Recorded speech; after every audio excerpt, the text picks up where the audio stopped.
तिने एक साक्षात्कार केला शिवाजी भाऊ. पुजाऱ्याने विचार केला, आयुष्य गेलं विश्वनाथाची पुजारी करत असताना. आई माताजी. मंदिराच्या भिंतीतून आवाज आला. वारांगणा होती, वेशा होती. भजन करण्यासाठी सगळ्याला अधिकार उतरी शिरवान सांगितलं. आली तिथं आणि आरती झाली. तिनं कोंबड्या असं इकून उभं होतं, निकून माकड होतं. हे शांत जागेवर बसलेले. आणि मंत्राक्षदा फेकल्या. मंत्राक्षदा फेकल्यावर कोंबडं भीतीच्या कडीला होतं, पण माकड तिच्या जवळ होतं. माकडाच्या अंगावर मंत्राक्षदा पडल्या आणि कोंबड्याच्या जवळ गेल्यावर 2 खाल्ल्या. कोंबड्यानं अक्षदा 2 खाल्ल्या आणि माकडाच्या अंगावर पडल्या. यायला पण वैकुंठ. बाई कोण होती? काय करीत होती? भजन. भजन भजन करायला सगळ्यालाच अधिकार आहे, सगळ्याला अधिकार आहे. मग अयोध्येमध्ये शूद्रानं भजन केलं. एक चांगल्याचं पोरग मरतं हे चूक आहे, न्याय द्याला. पंढरपुरातल्या मालकाने विचारच केला नाही, दखल घेतली, संदेशी बाण सोडा. ते पोरगच मारलं. ते तपश्चर्या करू लागलं. ते पोरग होतं लावरं चित्र सशे रानडुकर धरणाऱ्याचं. वो शिकारी का बच्चा था बोले भिल्ल का. शिकार करणाऱ्याचं पोरग ते मारलं. त्याला आई होती. आईला स्वप्न पडलं. जाऊ द्या, ते पुन्हा कधी पाहू भागवतात. स्वप्न पडलं तिला आणि ती तिथं पोचली. पाहिलं तर डोकं एककडं, शरीर एककडं. 4 माणसाचं साह्य घेतलं. पांढऱ्या कपड्यात लेकराचं गाठोडं बांधलं. पण तिला पक्क माहीत झालं रामाने आपलं पोरग मारलं. कशाहून कळालं? बाण तिथं होता आणि बाण राम नामांकित मुद्रांकित होता. प्रभू रामचंद्राचा बाण खोसला कमरेला. आली गठोडं घेऊन. प्रभू रामचंद्राच्या दारात टेकलं ते गाठोडं. सुमंत नावाचे प्रधान. हे कोण? बाईंवरी नाही पाहिलं. लेकरू मेलतं तिचं, पोटचा गोळा आहे तिचा. गाठोड्यावर डोकं टेकलं, रडू लागली. बाईने विचार, सुमंताने विचारलं, कोण? हे बाई ऐकायला येत नाही का? जरा जोरात बोलले. बाईनं हळूच कुणवरी पाहिलं आणि सांगितलं, मी किराताची बाई आहे. काय गाठोड्यात? माझ्या मुलाचा मुर्दा आहे, प्रेत डेड बॉडी आहे. बर, मेलेली माणसं मशानात जाळतात. तिनं सांगितलं, सुमंत प्रधानजी मोठ्या माणसाचे प्रधान आहेत, गरीबाला इतकं बोलू नका. मेलेली माणसं मसनवाट्यात जाळतात याचं मला ज्ञान आहे, पण एक लक्षात ठेवा, हे बाण कोणाचं आहे?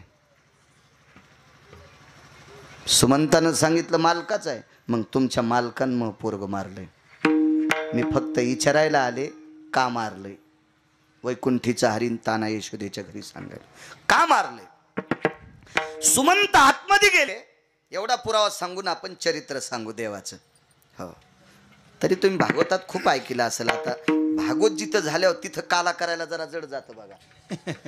म्हणजे भागवतकारांना आधीच कृष्ण सांगितलं असतो ना, आपण का अख्तर भाई सांगा का आता, विठाला विठाला विठाला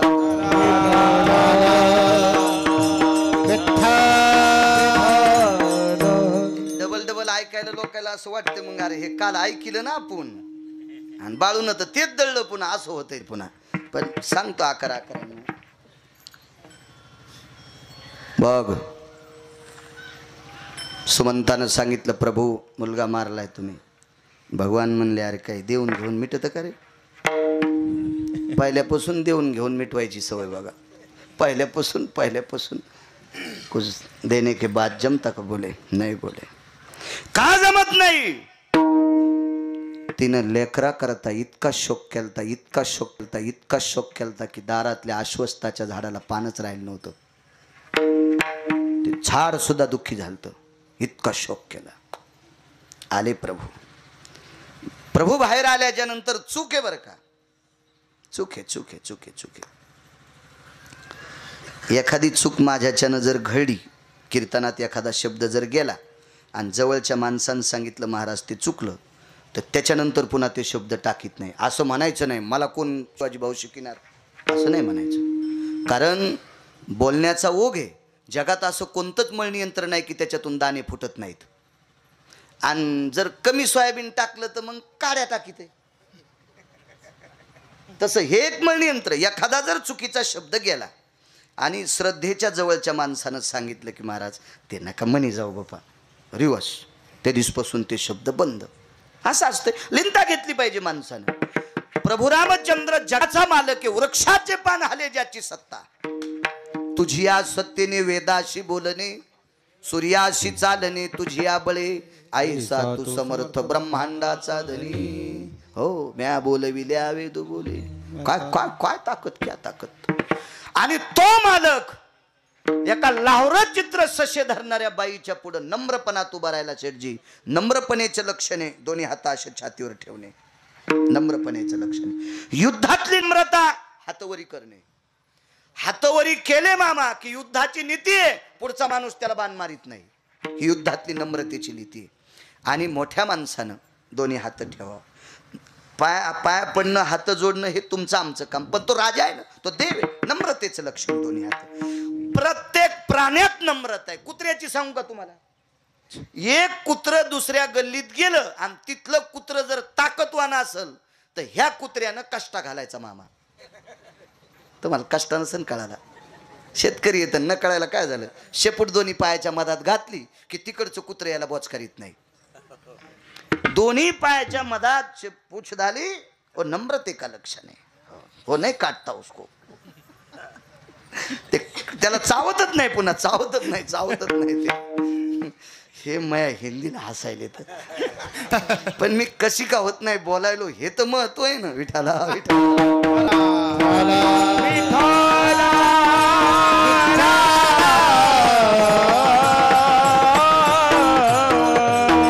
आणि शक्यतो त्याला बऱ्यापैकी मराठी कळती, पण एखादा शब्द कळणार नाही. आपल्या कीर्तनासाठी इतका मोठा त्याला वेळ नाही एका सेकंदाचा.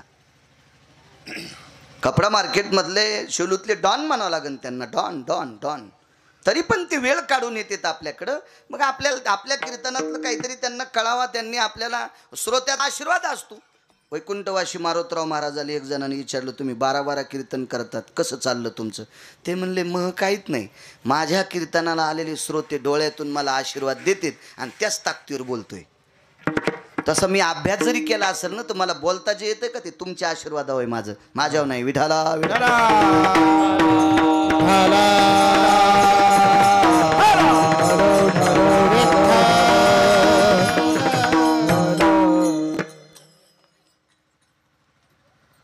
दोन्ही हात छातीवर ठेवले. बाई क्षमा असावी. बाईनं सांगितलं, प्रभू तुम्ही जगाचे मालक आहात. साऊंड सिस्टीम छान आहे रे, मस्त. गावातलाच ना, गोईंची ना. हो, 11 चल देत जा गरीबाचे लग्न. मामाकून कमी घेऊ नको. मामा 4-2 हजार आगाव द्या. विडाला विडाला विडाला. यायला एरी वाळू तूप टाकायचा ना दे तर जरासं त्याच्यावर टाका ना, त्या लेकर बाळ जाऊ दे 2-4 हजार. विठाला विठाला विठाला.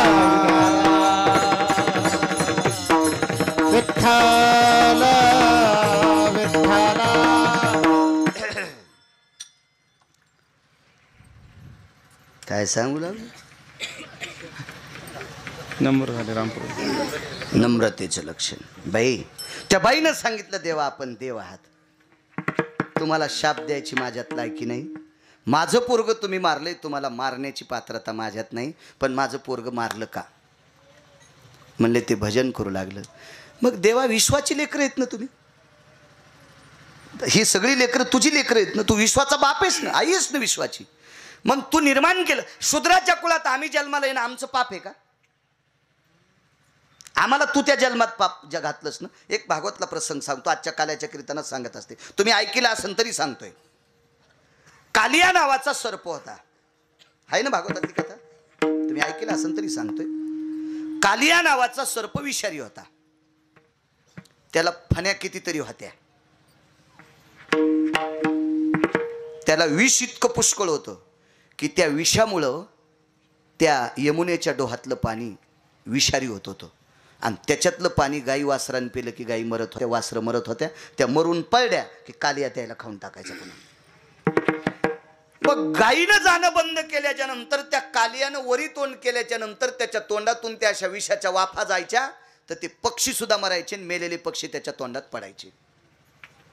मग त्या विषारी वाफामुळं परिसरातली सगळी झाडं पण जळाली. फक्त एकच झाड जळालं नव्हतं, त्या झाडाचं नाव होतं कळंब.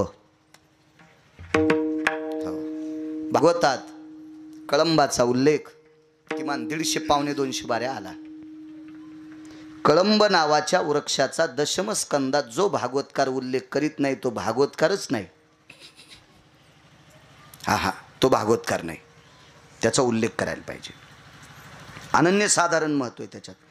70 कथा भागवतातल्या अत्यंत टोकाच्या आहेत. त्या 70 कथेचं आवर्तन जर नाही झालं तर माणिकबुवा त्याचा श्लोक झाला पाहिजे. त्याचा श्लोक जर नाही केला हो तर त्याच्या जाऊ द्या. आता ते बाकीच्या गोष्टी असो, हे आमच्या लोकांचं तुम्हाला काय त्याच्याहून घेणे, आपलं यायला काय करायचं याच्याहून, हे अलिप्त आहे त्याच्यातून. काही गोष्टी ड्रायव्हरला असतात, मध्ये बसणाऱ्याला असतात का मामा? गाडीचे नियम कोणी सांभाळायचे? ड्रायव्हरनं. मधल्यानं कशाला म्हणायचं क्लच दाब, ब्रेक दाब, एक्सलेटर दाब, स्टिअरिंग फिरव, इकडे पुलेन सुमळ्या. ते ड्रायव्हरचं काम आहे ते नियम. तर काही नियम आमचे आहेत, तुम्ही फक्त ऐकायचं. आणि ऐकणाऱ्याला पाप नसते, ते पाप आम्हाला असते. बघा ते कळंबाचं झाड जळालं नाही. काल आमच्या गाडीत विषय झाला. कळंबाचं झाड कालिया सर्पाच्या विषानं का जळालं नाही, मला ते जातीवर सांगायचं होतं, तरी पण आठवलं म्हणून सांगतो. माणसानं दारे धरता धरता गवत उपटिलं पाहिजे, त्याला शहाणा शेतकरी म्हणतात. गव्हाला पाणी देता देता कडी काठाला जे गवत असतं का ते पाणी देता देता उपटायचं, त्याला शहाणा खोरपित्यांना बाया या. तसं नसतं. मग तू काय करायला, तू खोरं खांद्यावे ना, भुंड फोडे, आता तू उपटी जाईन गवत, असं मधलं काही सांगायचं, काही बाकीचं नाही, मधातलं शास्त्रातलं सांगायचं. तर ज्या वेळेला राजा बळीने हरण केलं अमृताचं, 4 ठिकाणी मुक्काम झाला. आपल्या महाराष्ट्रात एकाच ठिकाणी झाला, तो नाशिकला झाला. म्हणून चक्रधर मामा तिथं कुंभमेळा भरतोय. आणि मग गरुडाला सांगितलं, गरुडाला त्याच्या आईची सुटका करायची होती, सगळ्या हे वगैरे वगैरे वगैरे. मग हा गरुड ज्या वेळेला अमृत आणायला गेला का त्यावेळेला गरुडानं 4 वेळेला अमृताचा संग केला. आणि एकदा अमृत घेऊन येत असताना गरुड थकला. मग बसावा कुठं, तर तो गरुड कळंबाच्या झाडावर. आरुडो भयोती हायाम तरुहे पियुषास लग्ने भयाहाम उरंगाम व्याळा भय विषाग्नो दग्धम नैवम तरुहाय. सगळे तरु दग्ध झाले, पण हा देव तरु म्हणून प्रसिद्ध झाला, कळंबाचं झाड. म्हणून भगवान त्या कळंबाच्या झाडाखाली गोपाळ घेऊन बसायचे. अमृताचा थेंब त्या कळंबाला लागला, म्हणून ते कळंबाचं झाड कालियाच्या विषानं जळालं नाही. मला सांगायचं आहे, त्या किराताच्या बाईने विचारलं, 2ला बरोबर सोडतो, 2 तास कीर्तन, कमी करीत नाही, ताण नका. हो बघा, देवानं चेंडू मुद्दाम पाण्यात टाकला, गेला नाही. चेंडू खेळता खेळता यमुनेत चेंडू गेला बरं का. अरे देवाच्या हातानं चेंडू जात असतो का, त्यानं मुद्दाम फेकलाय. आणि दुसरी गोष्ट आता एक लक्षात घ्या, इथं जरा शंकेचंच गरा नाही. चेंडू पाण्यावर तरंगतो आप्पा का खाली जातो, तरंगतो. ह्यो चांगला नाही ना, ह्यो खाली गेलाय. याच्या हातातून जो निष्ठाला का तो तरंगतच नसतोय. देवाच्या हातून जो सुटला का तो पार लगे तिकडेच गेला पाकिस्तानात. चेंडू त्याच्या हातातून सुटला होता, हो ते गेला खाली. कालियाच्या बायका होत्या पद्मिनी शुहलदीपातल्या स्त्रिया होत्या. भागवतात 8 श्लोक आले पद्मिनी स्त्रियासाठी. यति पद्मिनी निभयति सुदयनि छंद कला भय जायन्ते कृष्णिर्भयतति छंद कला पद्मिनी भयतति जायन्ते शुंहलदीप भयति सुदिकालति छंद पराभय जायन्ते कृष्णिर्मगधज मगध भयानं प्रियांबया भय जायन्ते. जाबालींचं वाक्य, त्याला अनुसंगाने केलेली श्लोक. पद्मिनी नावाच्या स्त्रिया, त्यांनी कृष्णाला पाहिल्याबरोबर सांगितलं, कन्हैया जाय रे वापस. कोणाचा आहेस रे, काय सुंदर दिसतोस, माझ्या मालकाला लेकरं लय खा वाटते. ते म्हणला, लेकरं खाणाऱ्यालाच तर पाहायला आलोय. भक्षंती बाल्यायाम यतम नर भक्षंती यो नाम उरंगान नामनेन भयो येन ददुंशुक कालियायाम. ददुंशुक म्हणजे सर्प, उरंग म्हणजे सर्प, व्याळ म्हणजे सर्प. सर्पाला नाव आहे 14. मुद्दाम बोलला कालियानं, पाहिलं पकडू लागला. धरू जाता सापडे ना. कसा सापडल? तळेल दिशी उडी हल्ली कालियाच्या डोक्यावर. भगवंतानं उडी मारली कालियाच्या डोक्यावर आणि कालियाच्या डोक्यावर नाचू लागला. त्या कालियानं शंकराचा धावा केला. शंकराचा धावा केल्याच्या नंतर भगवंताच्या लक्षात आलं, शिवजी आल्यावर मला म्हणतील मा भक्त आहे त्याला मारू नका. मग शिवजीनं आपल्याला काही म्हणू नये, मग शिवजी प्रसन्न व्हावा म्हणून भगवंतानं तांडव नृत्य केले. तांडव गती मुंडन पर नाचत गिरिधारी. तांडव गती मुंडन पर नाचत गिरिधारी. मुंडन पर नाचत गिरिधारी. तांडव गती मुंडन गती नाचत गिरिहारी. बम बम बम बम बम बम बोले बलिहारी. बम बम बम बम बम बम बोले बलिहारी. बम बम बम बम बम बम बोले बलिहारी. बम बम बम बम बम बम बोले बलिहारी. तांडव गती मुंडन पर नाचत गिरिधारी. तांडव गती मुंडन पर नाचत गिरिधारी. तांडव गती मुंडन पर नाचत गिरिधारी. तांडव मुंडन गती नाचत गिरिहारी. तांडव गती मुंडन पर नाचत गिरिधारी. तांडव गती मुंडन पर नाचत गिरिधारी. तांडव गती मुंडन पर नाचत गिरिहारी. तांडव गती मुंडन पर नाचत गिरिधारी. बम बम बम बम बम बम बोले बलिहारी. तांडव गती मुंडन पर नाचत गिरिधारी. शीश भया भय सूद भयो छंद कला भय जायन्ते. तांडव गती भय मुंड भयायति ओरंगातीन छंद परे. पासा भयतति नक्त सुधा नक्त नक्त भय छंद परे. नक्त नक्त भय छंद परे. नक्त नक्त भय छंद परे. कोण नृत्य केलं? थोत्रातून रक्त बाहेर आलं.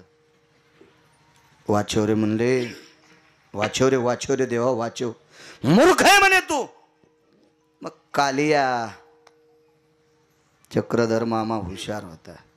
त्यानं सांगितलं देवा तोंडातून रक्त येऊस तर हाणायलास आणि पुन्हा मूर्ख म्हणायलास. मला का मूर्ख म्हणतो? भगवान म्हणले तू विष टाकतोस नाही यमुनेत याच्याकरता मूर्ख आहेस. ऐका म्हणले, आता ज्या किराताच्या बाईच्या पोरानं भजन केलं त्याचा पुरावा आता ऐका. कालिया देवाला म्हणला, देवा आम्ही साप विषारी असतो पण सापाला जन्म कोण देते? भगवान म्हणले मी. मैं देता बोले आपको जन्म. मग सापाला दात कोणी दिले? देवानं सांगितलं मी दिले. मग सापाच्या दातात विषाची पोक कोण टाकली? मी टाकली. मग विष त्वाच दिलंस, दात त्वाच दिलेस, सर्पाला जन्म त्वाच दिलास. मग तेरा तुझको अर्पण क्या लागे मेरा ओम जगदीश हरे. तन मन धन सब कुछ है तेरा. सब कुछ है तेरा. सब कुछ है तेरा. तेरा तुझको अर्पण क्या लागे मेरा. तन मन धन सब कुछ तुला समर्पण केलंय. मग मला कशाला दोष देतोय? मग सापाला जर जन्म घालायचं काम देवाचं आहे तर आम्हाला लावरं चित्र धरणाऱ्या चक्कुळाला जन्माला घातलंस, आमचा काय दोष आहे? आम्ही का नाही तुझं भजन करा? बाईने सांगितलं, बाई माफ कर मला, येते देवा. लेकराचं गठुडं उचललं पण कापलेलं शरीर होतं, रक्त खाली पडत होतं. खाली पडलं रक्त. 4 माणसाच्या साह्याने मुलाचं लेक प्रेत उचललं, खाली रक्ताचं खळ साचलं होतं. काय वाटलं असेल त्या माईला? कोणाला म्हणतात माय? माय नावाचं पात्र विकत घेता येतं का? कसं घेता येईल? तुम्ही पत्रिकेवर पूर्वजांचे फोटो लावले तुम्हाला धन्यवाद. ज्यांनी आपल्याला विश्व दाखवलंय का त्या लोकांचा आदर करा, घरात त्याचे फोटो लाई जा. आपल्या वाडवडिलांचे फोटो लावा घरामध्ये. कारण सांगतो, 72च्या दुष्काळात शेठजी गरिबी होती. या गरिबीच्या काळात आपल्या बापदाद्याने सगळ्या तरुणांना सांगतो, आपल्या बापदाद्याने मिलू खाल्ले, बरबडे खाल्ले, आंबाड्या खाल्ल्या, भाजीचे पिळे खाल्ले आणि आपल्यासाठी जमिनी कमवून ठेवल्यात. आपल्यासाठी जमिनी कमवून ठेवल्यात. त्याने जर मजा मारली असती ना गोव्याला जाऊन पैसे उडून, तर आपल्याला नाशिकला बोंबलत जावं लागलं असतं इटा उचलायला. त्याचा आदर करी जा. तुमच्या वाड्यातल्या सगळ्या ज्येष्ठ लोकांचे फोटो आहेत, वयस्कर लोकांचे, गेलेल्या लोकांचे. हो, त्यांचे आशीर्वाद घ्या, मोठ्याल्या लोकांचे. कोणाला म्हणतात माय? माय नावाचं पात्र सापडतं का कुठं? सुपेकर महाराजांचा एक दृष्टांत ऐकिला.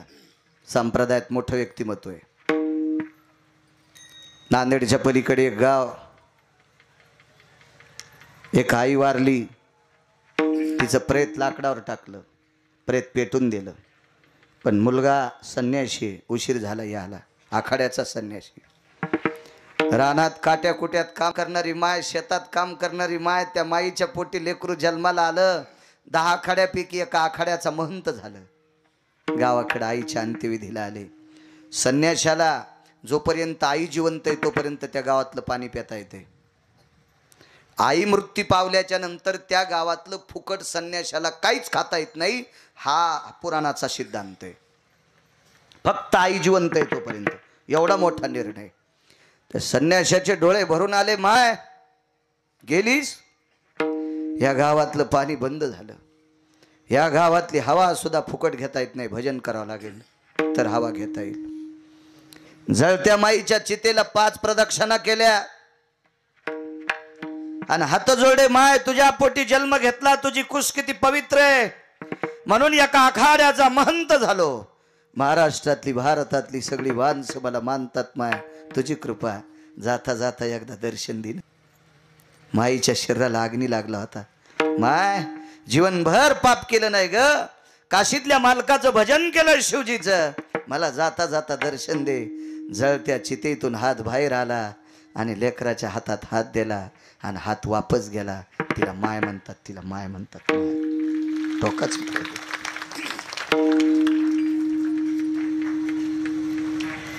टकले अण्णा आलेले अप्पा, आमचे गुरुजी टकले अण्णा. माझा अपघात झाल्यावर शिवाजी भाऊ आसाराम आप्पा तिथं आलते.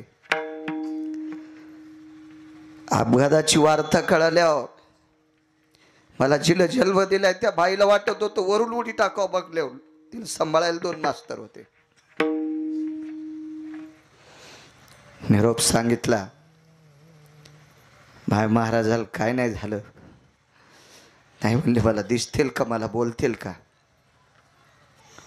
लातूरच्या एका माणसाने फोन लावला, लिपणे सरच्या फोनवर. मला काय बोलता येत नव्हतं. चांगलं म्हणलं माय मी खुशी सुखी खुशाले. तिथून पुढं माथा शांत. हे जगातलं सर्वात मोठं तात्विक नातं असेल तर माया आणि बाप. हे बाजारात विकत भेटत नाही. फार मोठी ताकद आहे त्या नात्यात. गावातली जेवढी वडी माणसं असतात का, ज्येष्ठ माणसं, शेवटचा टप्पा गाठलेली ही माणसं निष्पाप असतात. त्याच्यात एखादं वाटोळं असेल ते एखादं सोडून द्या, ते किडकं पान समजायचं. पण शक्यतो या सात्विक लोकांचा संदेश घ्यायचा. मी 13 वर्ष पॅन्टीवाल्यापाशी बसलोच नाही मामा, म्हणून महाराष्ट्र मला तळीसारखा उचलायलाय. तळीसारखा ज्येष्ठ लोकांचा आदर्श घेतला.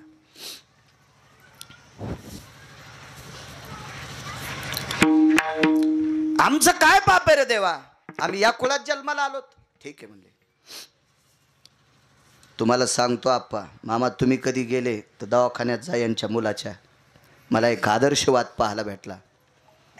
यांच्या मुलांनी हॉस्पिटलमध्ये जी पाटी लावली, मेहता शेठच्या सपना क्लॉथ सेंटरचे मालक रामचंद्रजी, मुद्दाम जा, दुखणं म्हणून जाऊ नका, फक्त दवाखाना पाला जा.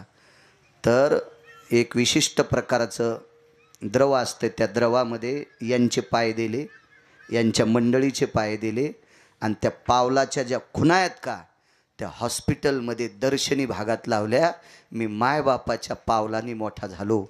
डॉक्टर मेहता शेठच्या हॉस्पिटलमध्ये मी महाराष्ट्रात पहिला डॉक्टर पाहिला की जिथं मायबापाच्या पावलाच्या खुणा लावल्यात. मायबापाच्या कसं कमी पडन हो. मुद्दाम जाऊ आपण एके दिवशी बघायला पाहिजे. हो योग असा आला. ती आई होती, ती आई रडली. तिला शाप नाही दिला मामा. शापाला उशाप आहे, टळटाळाटाला उशाप नाही. टळटाळाट हे अंतकरणापासून दिला जातोय आणि शाप हा जिभेने दिला जातोय. जिभेने शाप दिला जातोय त्याला शाप म्हणतात आणि अंतकरणातून दिला जातो त्याला टळटाळाट म्हणतात. त्या बाईचा टळटाळाट लागला हो. अरे मग या अंधारातली काठी मोडलीस तू, म्हातारपणातली काठी मोडलीस माझी तू. मी कसं जगायचं रे आता. तिच्यासाठी उलट दुःख झालं, उलट दुःख झालं. आणि तिच्या अंतकरणातून ओलय पडे, तुला मारण्याची ताकद माझ्यात नाही, पण माझं लेकरू मारल्याच्या नंतर मला जितकं दुःख झालंय का तितकं दुःख तुझ्या मायबापाला होईल. वसुदेव देवकीच्या पोटी जन्माला आला आणि त्याला सोडून 11 वर्ष 53 दिवस गोकुळात राहिला. वैकुंठी